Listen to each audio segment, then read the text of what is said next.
Hello everyone. आज हम 5 articles के बारे में डिस्कस करने वाले हैं। मेरा नाम विवेक शर्मा है। आइए शुरुआत करते हैं आज की पहली डिस्कशन से।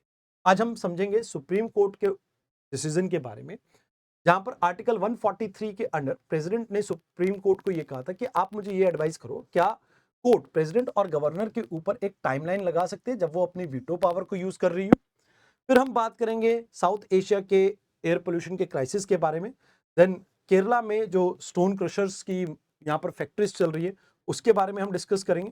देन एक्सकैलिबर शेल्स और जेवलिन मिसाइल्स जो इंडिया यूएस से प्रोक्योर करने वाला है इसके बारे में डिस्कस करेंगे। लास्ट में माउंट सुमेरु के बारे में डिस्कस करेंगे।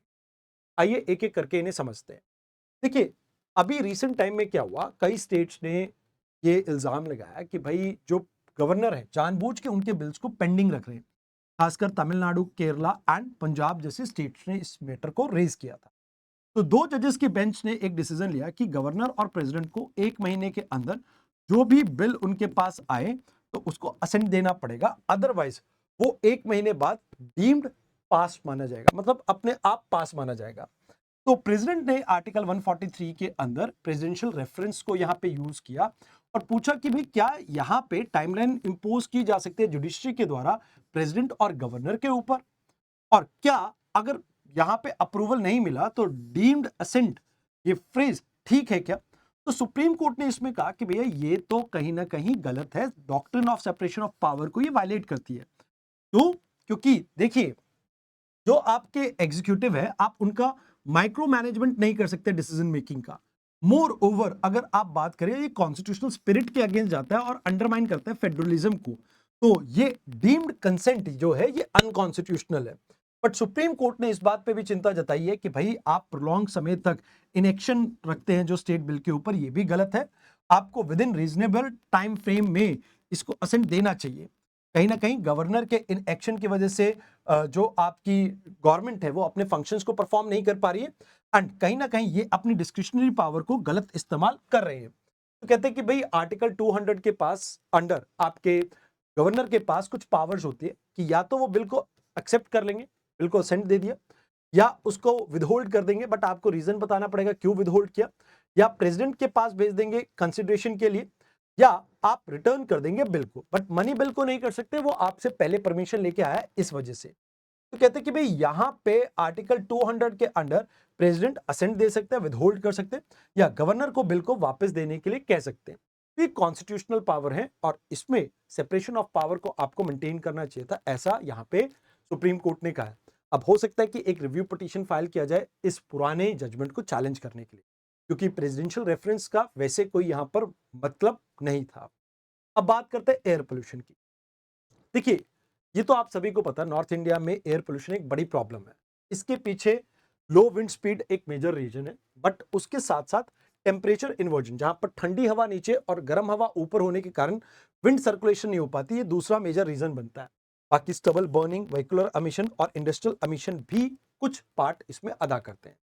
अब देखिए, इसमें अगर हम बात करें तो मेजर पोल्यूटेंट जो आते हैं particulate matter 2.5, particulate matter 10 and nitrogen oxide, sulphur oxide, carbon monoxide and ozone majorly आते हैं। तो एयर क्वालिटी इंडेक्स कंटिन्यूसली इस चीज को मेजर करता है and recently 2024 India Pakistan smoke की बात करें तो ये बहुत ज्यादा आपको खराब देखने को मिला है। एंड इसमें वर्ल्ड एयर क्वालिटी रिपोर्ट जो ग्रीन पीस ने पब्लिश किया, उसने ये कहा था कि भाई ये जो साउथ एशिया है दुनिया का सबसे पोल्यूटेड एरिया है। एंड इन सब के पीछे रीजन है कि भाई ये जो इंडो गैंगटिक प्लेन है, इंडस और गंगा का जो प्लेन है ये डेंसली पॉपुलेटेड है एंड यहाँ पे आपको जियो सिमिलैरिटीज देखने को मिलती है, जहां पे आपको ये देखने को मिलता है कि भाई ये जो पोल्यूशन है एक कंट्री से दूसरी कंट्री में फ्लो करता है।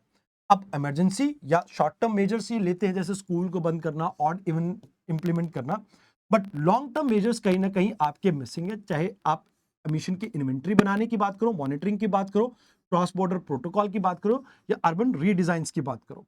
तो कहते हैं कि इससे लोगों की खासकर पुअर सेक्शन की हेल्थ के ऊपर असर पड़ता है।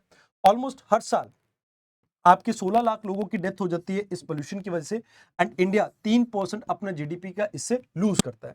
इंडिया में ऑल्दो एयर पोल्यूशन को कंट्रोल करने के लिए एनसीआर में commission for air quality management बनाया गया, जिसमें आप देखते हैं कि ये इंप्लीमेंट करता है ग्रेडेड रिस्पॉन्स एक्शन प्लान, जिसमें ऑड इवन स्कीम और बाकी सारे मेजर्स आपके टाइम एंड अगेन लिए जाते हैं। तो दीज आर द थिंग्स जो आपको यहाँ पे याद रखनी। आइए अब बात करते हैं केरला के स्टोन क्रशर्स के बारे में। 2016 में एक जजमेंट आती है कोर्ट की, जिसमें केरला के अंदर सैंड माइनिंग को बंद कर दिया जाता है, क्योंकि इससे जो आपके रिवर बेड है वो डिग्रेड हो रहे थे, एक्वेटिक बायोडाइवर्सिटी के ऊपर असर था, रिवर की मॉर्फोलॉजी चेंज हो रही थी, and more over water retention capacity इनकी कम हो रही थी।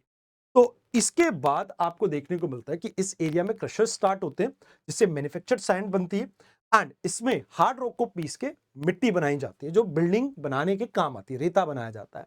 तो एनआईटी कलकत्ता ने इसमें कुछ स्टडी कंडक्ट की और इन्होंने ये कहा कि भाई इसका बहुत नेगेटिव असर पड़ने वाला है।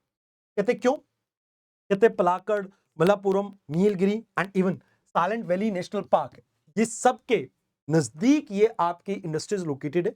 ऑलमोस्ट 77 ऐसी क्वारीज जो हैं वो इसी एरिया में लोकेटेड है, एंड इस प्रोसेस में ऑलमोस्ट 200% का आपको इंक्रीज देखने को मिला है।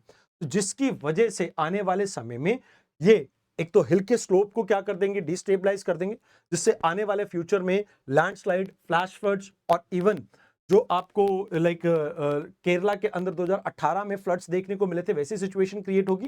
एंड मोर ओवर यहाँ पर हैबिटेट फ्रेगमेंटेशन के कारण बायोडाइवर्सिटी के ऊपर भी असर पड़ेगा, एंड इससे हो सकता है भविष्य में ग्राउंड वाटर का भी डिप्लीशन आपको देखने को मिले। अब केरला में इस पूरी चीज को रेगुलेट करता आपका Kerala mineral minor mineral concession rule, eco sensitive zone regulation and environmental clearance requirement इसमें भी रहती है। तो ये चीजें हैं जो आपको यहाँ पे याद रखनी। आइए बात करते हैं इंडिया यूएस रिलेशन की। अभी रिसेंटली इंडिया ने यूएस के साथ एक $90 मिलियन की डील साइन की है, जिसमें एक एक्सकैलिबर गाइडेड आर्टिलरी प्रोजेक्टाइल लिया है हमने इनसे, जो कि 155 का रहेगा। इसकी रेंज 45 टू 57 किलोमीटर की रहती है। दूसरी तरफ हमने यूएस के साथ जेवलिन एंटी टैंक मिसाइल के ऊपर भी फोकस किया, जो कि फायर एंड फॉरगेट सिस्टम के साथ आती है, एंड इसमें आप कह सकते हो कि पोर्टेबल है, हाईली एक्यूरेट है, एंड जो मॉडर्न आर्मर्स हैं जो टैंक्स के ऊपर लगते हैं उनको भी ये तोड़ सकती है। तो कहा जाता है कि भाई यहाँ पे आर्टिलरी, इन्फेंट्री और आपके एंटी आर्मर कैपेबिलिटीज के अंदर आपको बेनिफिट मिलेगा। पहले भी हमने एक्स कैलिबर राउंड्स को यहाँ पर यूएस से परचेज किया था, एंड अभी हम इनसे logistic support, training, refurbishment, manuals, ये सब सपोर्ट भी यहाँ पे इनसे लेंगे। अब इससे फायदा क्या है, आपकी डिफेंस कैपेबिलिटीज और बेटर हो पाएंगी, लॉजिस्टिक के साथ इंटीग्रेट कर पाओगे, आप यूएस का सिस्टम के साथ अपने आप को इंटीग्रेट कर पाओगे। मोर ओवर यहाँ पे इंडिया और यूएस की पार्टनरशिप डिफेंस के सेक्टर में और ज्यादा बेटर होगी, एंड कहीं ना कहीं इससे कुछ क्रिटिकल पॉइंट्स आते हैं कि भाई आपका आत्मनिर्भर भारत जो मिशन है उसके गोल के साथ ये अलाइन नहीं करता है।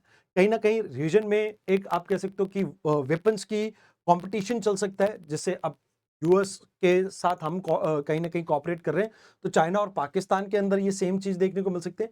एंड मोर ओवर एक स्ट्रैटेजिक बेनिफिट है कि आपको ये रेडिली मिल गए, बट डिपेंडेंसी किसी एक कंट्री के ऊपर होना वो बहुत गलत है।